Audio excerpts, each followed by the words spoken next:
It's possibly the most underrated tuner car of all time. A dark horse that was overshadowed by its much cooler, much more popular jock brother. Sound familiar, Lars? It was born from an unlikely marriage and fought to put fear in the hearts of muscle cars at drag strips all over the United States. And despite its proven pedigree and the fact that it helped revolutionize import culture twice, it's still looked down upon today. This is everything you need to know to get up to speed on the Mitsubishi Eclipse. In the 70s and early 80s, Chrysler was importing fuel-efficient Mitsubishis and rebranding them as Chryslers. In return, Mitsubishi got to grow as a company. But Mitsubishi wanted to sell directly to Americans through their own dealer network. The only problem was that Japanese brands had a voluntary restriction on how many cars they could bring to the United States. Anyway, Mitsubishi and Chrysler decided that it would be more profitable if Mitsubishi built more models in the US with help from Chrysler. This partnership was called Diamond Star Motors, or DSM, taking its name from the pointy logos shared by both brands. DSM would build a new factory in Normal, Illinois, and the first car they would build would be a two-door, four-cylinder coupe. The Eclipse, Eagle Talon, and Plymouth Laser are all pretty much the same car, and I'm just gonna refer to them as the Eclipse. Okay, right, they're a little different, but not by much. The Eclipse debuted in 1989 and came in 4 trim levels. The GST and GSX being the absolute ones to have. Why? I don't know. Maybe because they were powered by one of the finest and most durable 4-cylinder engines ever? The 4G63T. Sound familiar? It's the same turbocharged 4-cylinder engine that powered the freaking Evo. One of my top 5 favorite cars ever! Do you guys even freaking know me? The 4G63 is the foundation on which tuners would build the Eclipse into one of the most capable tuner cars of all time. The engine wasn't the only thing the Eclipse and Evo shared. While the GST was front-wheel drive, the Eclipse GSX came with all-wheel drive. The same all-wheel drive found in the Evo 3. This means that the Eclipse is basically a 2-door Evo. So what did most people do with the hyper-tunable, turbocharged 2-door coupe with tons of grip from all-wheel drive, made in the US of A? They took her to the drag strip!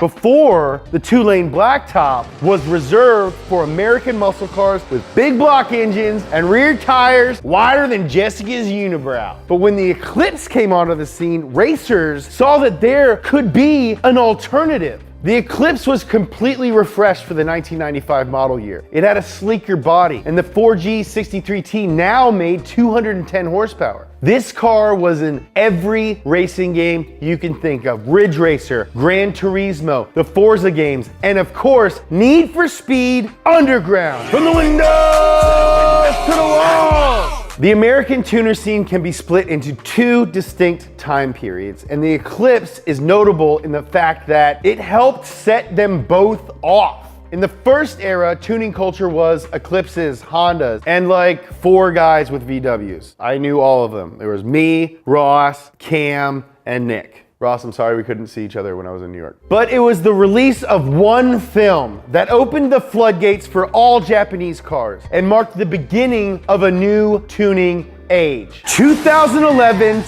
Fast Track No Limits. JK, it was The Fast and the Furious. The Fast and the Furious was released on June 22nd, 2001. And almost immediately after, tuning and the Eclipse went mainstream. In Paul Walker's very first scene in the series, he's driving a 1995 Eclipse in the Dodger Stadium parking lot. This Eclipse in particular was not powered by the 4G63, but a 420A from the Dodge Neon. But none of that mattered because after The Fast and Furious came out, tuning was the shit!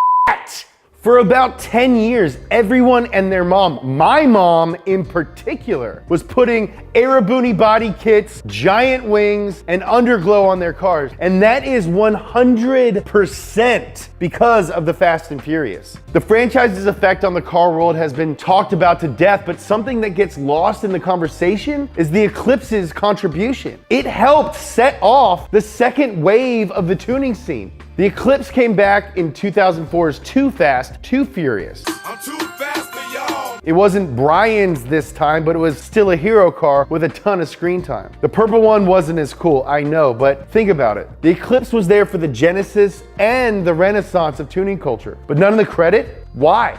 Because it went out with a whimper, not a bang.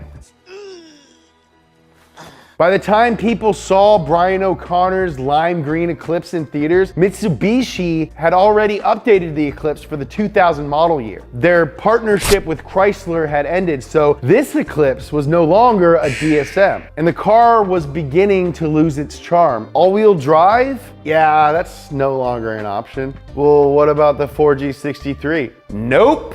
At its most powerful, the third gen Eclipse came with a 210 horsepower V6 engine, which was about the same as the 4G63T, but it wasn't nearly as tunable. The suspension was also set up to be softer and more comfortable. It wasn't as sporty as the first and second gen because it wasn't supposed to be.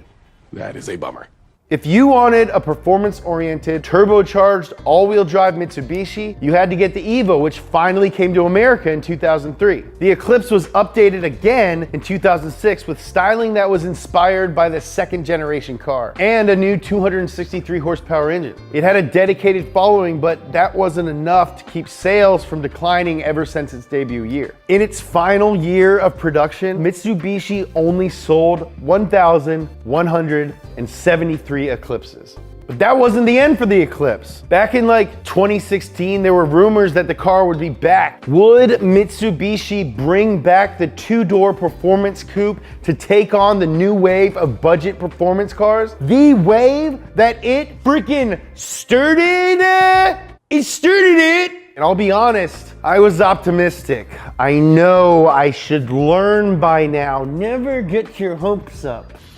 You know I'd take you with me if I could. My naive thinking was shot down the next year when Mitsubishi confirmed that the new Eclipse would be